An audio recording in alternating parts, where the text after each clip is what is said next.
And hello, everybody. Welcome again to the show. This is Tim. I'm glad you are with me. I got a lot to talk about. Let's just dive straight in. I want to, and a lot of really important things I need to talk about. So let's jump in no particular order of importance. Donald Trump has apparently doubled down on his Gaza comments. We talked about this yesterday.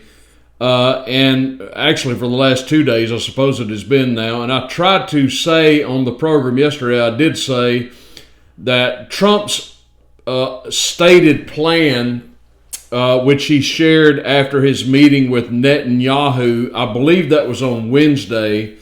I don't have the quote pulled up in front of me. We covered it in the previous couple of programs where he was talking about us going in and just cleaning out Gaza and remaking it in whatever grand fashion he has in mind. I don't know exactly what that was. And yesterday, I was speculating that Trump, who speaks in grand terms, you kind of have to take some of the things he says with a grain of salt, the devil's in the details kind of a thing.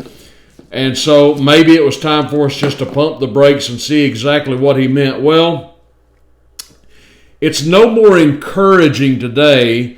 He posted this on social media today. He posted it yesterday. Today's Friday. He posted this yesterday on social media. Let me quote exactly what he said. This was yesterday afternoon. It's sometime yesterday afternoon. He said this, quote, "The Gaza Strip would be turned over to the United States by Israel at the conclusion of fighting. The Palestinians, people like Chuck Schumer, would have already been resettled in far safer and more beautiful communities with new and modern homes in the region. They would actually have a chance to be happy, safe, and free. The U.S., working with great development teams from all over the world, would slowly and carefully begin the construction of what would become one of the greatest and most spectacular developments of its kind on Earth. No soldiers by the United States would be needed. Stability for the region would reign," unquote.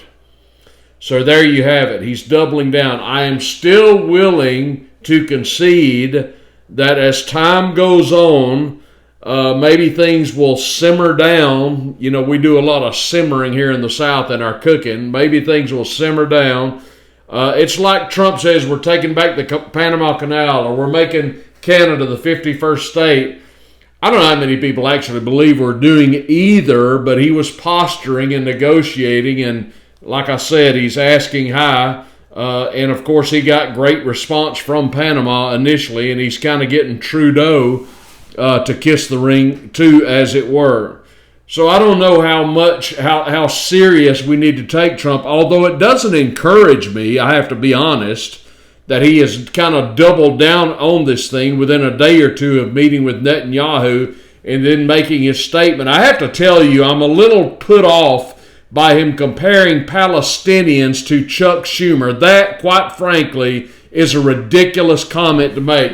I have to take Donald Trump with a grain of salt. I am waving the pom-poms for him 95% of the time thus far. He is just hitting home run after home run after home run. Then he does a boneheaded move like this, and it just aggravates a stew out of me. You can't compare the Gazans, for heaven's sakes, Mr. President, to Chuck Schumer. What an insult. That's like saying everybody from Georgia or Alabama is like Nancy Pelosi. Give me a break. That's why I don't know how serious you can take comments like this. And he's also talking in this latest comment about resettling the Gazans. Look, folks, you're not going to resettle the Gazans. This is their home. These people are the victims of utter genocide at the hands of Benjamin Netanyahu. And it's as simple as that. They're not going to want to be resettled anywhere.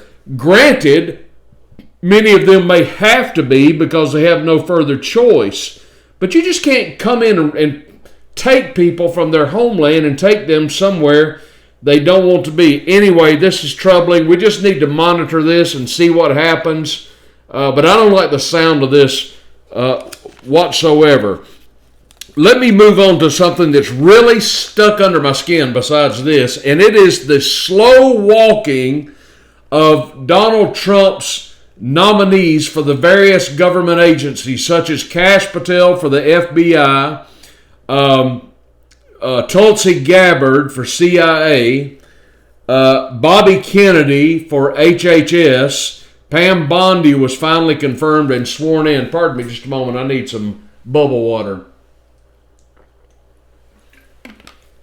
But the Democrats are using every procedural maneuver that they can muster to slow walk this process and delay it for as long as they possibly can.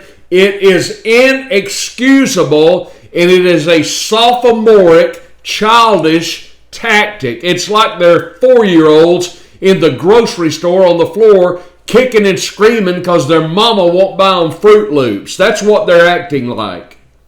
It is utterly absurd. There is no reason for them to slow walk this process anymore. Look, we all know how you're going to vote. Just get it over with. Yes or no. What more do you need to know? You have subjected Tulsi and Bobby and Kash Patel to hours-long sessions of pointless interrogation.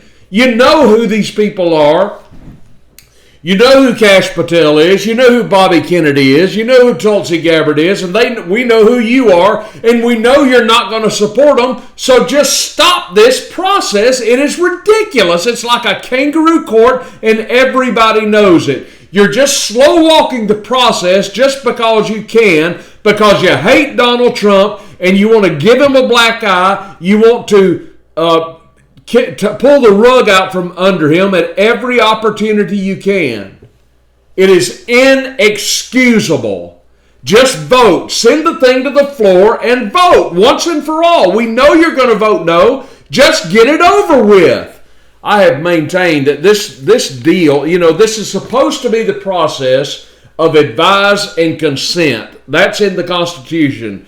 When the president nominates someone to head an agency or a judge or what have you, it is a process before the Senate committee of advise and consent. It is not supposed to be this long, drawn-out, protracted investigation where they're looking at your family tree back 7 generations to see what your Uncle Jed believed or said. It is utterly absurd. It is infuriating. It just makes steam come out of my ears. This should be done, in my very humble opinion, this should have been done in December at the latest, so that by the time the new president is sworn into office, his cabinet should be in place. For the love of Pete, we're almost halfway through February. Trump has been in office for almost a month, and he still doesn't have his cabinet in place. It's inexcusable. Biden's nominees did not get this treatment from the Republicans. When a president takes office, it is generally assumed he's going to get his cabinet in place. You don't have to like it, but that's just how it went. Now, of course, Biden was an exception. That was total fraud there, as we all know. But the bottom line is, this just should not happen. This is simply outrageous. These people should have already been confirmed by the time Trump was nominated. It's inexcusable. There's no reason the Senate, the various committees could not have met. Of course, we wouldn't want to mess with their precious Christmas vacations. I mean, folks, they could have had this done in a day and a half. It's simple. There's nothing to it. What else do you hope to unearth? You know everything there is to know about these people. You know who Bobby Kennedy is. You know who Tulsi is. You know who Kash is. You know who they are. We know you hate them. We know you're not going to vote for them. So just get it over with. God, this is just infuriating to me. Let me move on and get off of that. All right. All of you, I guess most of you, many of you will know of a woman. I got cotton mouth. Bear with me. Sorry, folks. Many of you know of a woman by the name of Debbie Wasserman Schultz. Debbie Wasserman Schultz is the congressional representative from South Florida. I believe she's Palm Beach County. It's one of the southeast, one of the coastal counties near Miami-Dade or Fort Lauderdale, West Palm, somewhere in there. As leftist as they come. She's the former head of the DNC, but she resigned from that a few years back. She is awful. She's a big lib, the big red-headed, fuzzy-headed gal with the teeth and the bug eyes. Sorry, I'm getting personal, but she doesn't do much for me. Rush Limbaugh used to call her Debbie Blabbermouth Schultz. She just blabs on and on and on, and never makes any sense. Well, Debbie Wasserman Schultz went on a little tirade. I wanted to get this on video, and I wasn't able to get it done. But she went on a tirade about Kristi Noem. Kristi Noem is Trump's Department of Homeland Security director. She was confirmed, finally. Of course, I'd like for a lot of these agencies to go away, but that's for another video, I suppose. Kristi Noem is the DHS secretary. Debbie Wasserman Schultz went on MSNBC where she was interviewed and asked about comments that Kristi Noem had made about illegal aliens who were here by way of Venezuela. And this is what Debbie Wasserman Schultz said that Kristi Noem said. She said, Venezuelans who are here, she called, let me get clear here. Debbie Wasserman Schultz said that Kristi Noem said Venezuelans who are here in this country are dirtbags. She said this insult is breathtaking. So Debbie Wasserman Schultz claims that Kristi Noem called Venezuelans dirtbags. But as is always the case with Democrats, folks, you got to go digging for the truth and what was actually said. Kristi Noem appeared on Fox News in an interview with Sean Hannity, and I'm going to tell you exactly what she actually said. Now, bear in mind, remember, Wasserman Schultz said that she called Venezuelans dirtbags, okay? Now, this headline appeared on the Fox News website. It says, Noem says worst of the worst arrested in New York City raid targeting criminal illegal immigrants. Kristi Noem accompanied authorities early Tuesday morning in New York City where they targeted criminal illegal immigrants. She actually went out with the agents. And the story goes as follows. I'll read just a little bit of it. Homeland Security Secretary Kristi Noem said federal immigration authorities were arresting the worst of the worst in raids targeting criminal illegal immigrants in the first week of the Trump administration. Noem, who was confirmed Saturday, joined an immigration enforcement raid in New York City Tuesday morning in which officers picked up an alleged ringleader of the violent Tren de Aragua gang. Quote, from Kristi Noem, she says this, quote, we are picking up the worst of the worst in this country that are making our streets so dangerous. The community is safer now. That's the reality of it, unquote. Investigators said Anderson Zambrano Pacheco, age 25, is the same man caught on camera in a video showing heavily armed men kicking down an apartment door at an apartment complex in Aurora, Colorado. He was hiding out in New York City, authorities said. The targeted raid against criminal illegal immigrants was very specific, Noem said. In an effort to combat crime, sanctuary city laws should be lifted so authorities can better target and prosecute illegal immigrants who commit crimes, she added, and quote, we need mayors and governors partnering with us, but we will do our job regardless of that. We will continue to go forward and identify those folks and get them out. And then she added, immigration agents were happy they finally get to do their job and finally get these dirtbags out of our country, unquote. That is what she said, Debbie Wasserman Blabbermouth Schultz.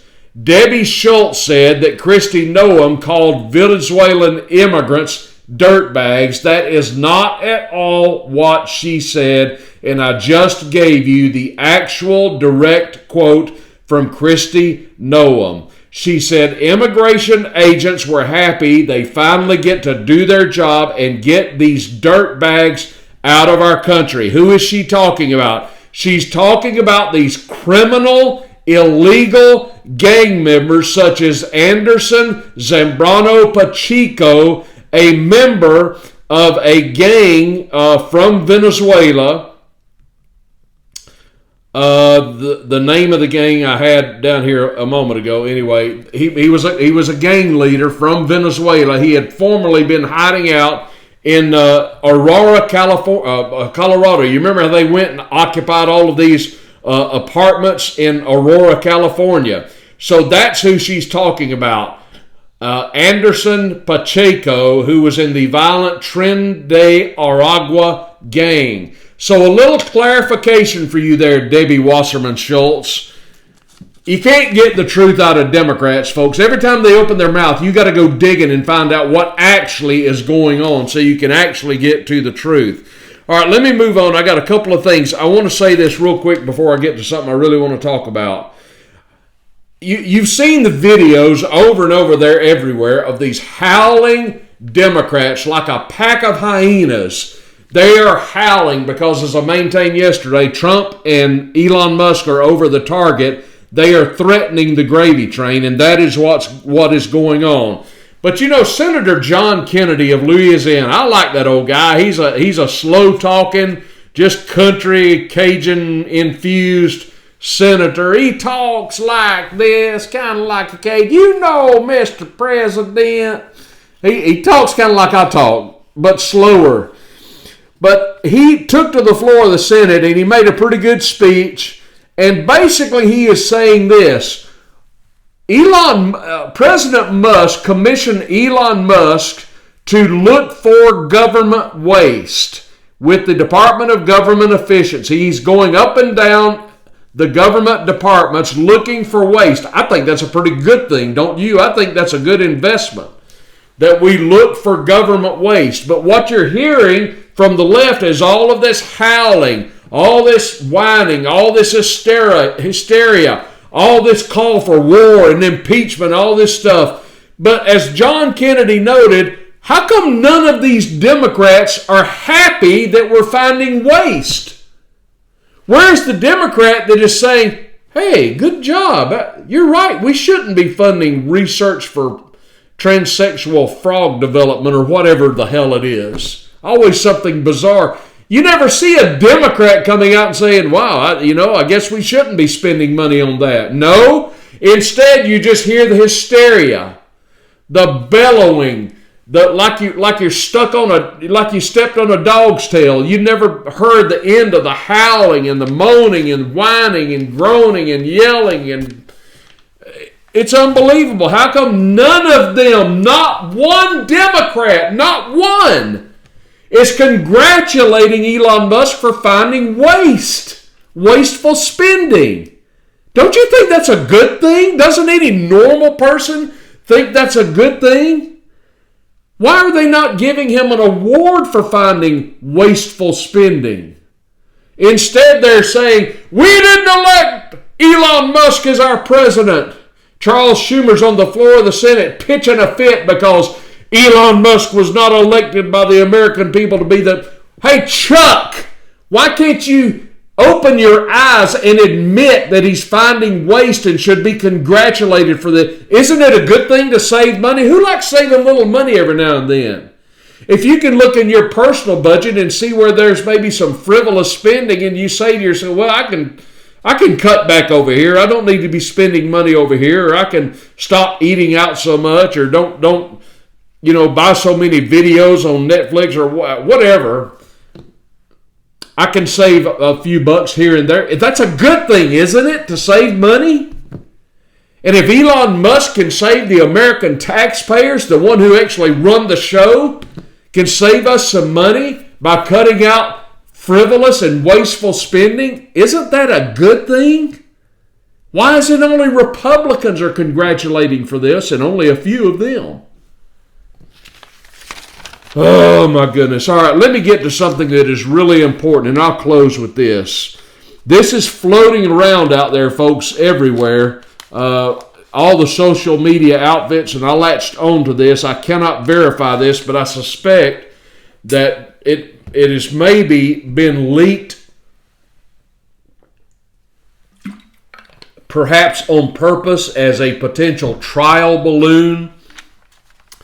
What has been leaked is a Trump-Ukrainian peace plan. And there are 4 points to this plan, and I want to read them back to you and see how you feel about it. Let me know down below how you feel about this. I can't verify if this is true or not. I don't know, but it sounds like it could be something that the Trump White House is just putting out there to see what kind of a reaction they get. Whether or not this 4-point plan has been conveyed to Putin, I do not know. But this is the 4-point plan that is floating around out there in cyberspace that apparently the Trump administration is going to offer to Putin to bring an end to the Russia-Ukraine war. The number one point that both parties would have to agree to. Vladimir Zelensky would agree to a ceasefire by April 20th, stopping Russia's advance. Number 2, Ukraine will be barred from entering NATO. Number 3, Kiev would recognize Russian sovereignty over annexed lands and withdraw troops from Kursk. And number 4, European, possibly British troops would police a demilitarized zone with no U.S. involvement. That's the 4-point plan that is reportedly being floated. Now, how do you feel about that? There's a ceasefire by April 20th. Ukraine is barred from joining NATO. Kiev would recognize Russian sovereignty from annexed lands, and there would be a demilitarized zone that would be policed by European, possibly British troops. Now, if you put this on Putin's desk, what do you think he says? What would you say? I don't think Zelensky is in much of a position to negotiate. And before I continue, let's assume this proposal is true. If this is the worst proposal you've ever heard of, isn't it at least great that a potential proposal is being offered instead of what we would get from Biden, which is just more money pumped to Ukraine and no phone call whatsoever to Putin? It was reported that Biden never communicated with Putin, not one time. No effort whatsoever. No diplomacy whatsoever. Even if this is a crap plan, at least it's something. Now, here are my thoughts on this. Number 1, I am all for an end to the war. I am all for an end to the Ukraine-Russia war. I am all for an end to the Israel-Palestine war. I am all for an end to every war. If you've got to go to war, get it over with, and be done with it. But I am for an end to war, period. Particularly if it's a war between two other nations that don't involve my nation. Because we got our own problems with our own borders, north and south, south and north. Hello, Canadian border. Let's not forget that. A ceasefire is good. Ukraine banned from NATO or barred from NATO, that is good. That Kiev would recognize the annexed Russian lands, I would say that is good. I'm not crazy about a demilitarized zone that is manned by possible European or British troops. The reason being, Great Britain hates Russia. That's just a fact. They absolutely loathe Russia. So I don't know how that would go. I think there are some good points to this plan. I think if it was put in front of Putin, I'm going to tell you what I think Putin would say. I know what I would say if I were Putin. Regardless of the fact that Donald Trump is the American president, if I were Putin, of course I wouldn't just accept it because you're negotiating here, right? And Donald Trump is a fantastic negotiator, but I wouldn't put much past Putin. I don't think he's too bad myself. But were I Vladimir Putin, this is what I would say. Niet. Not because it isn't a good plan. Perhaps he would see it as a good plan, but I wouldn't accept the first thing offered. It's kind of like I wouldn't take your first offer on my home or my car or whatever I'm selling you, because that's negotiation. But there's another reason Putin might say no to this, and I'm going to tell you what it is. This is the honest truth. If I were Putin, after I said niet, the next thing I would say is, how can I believe anything you people say?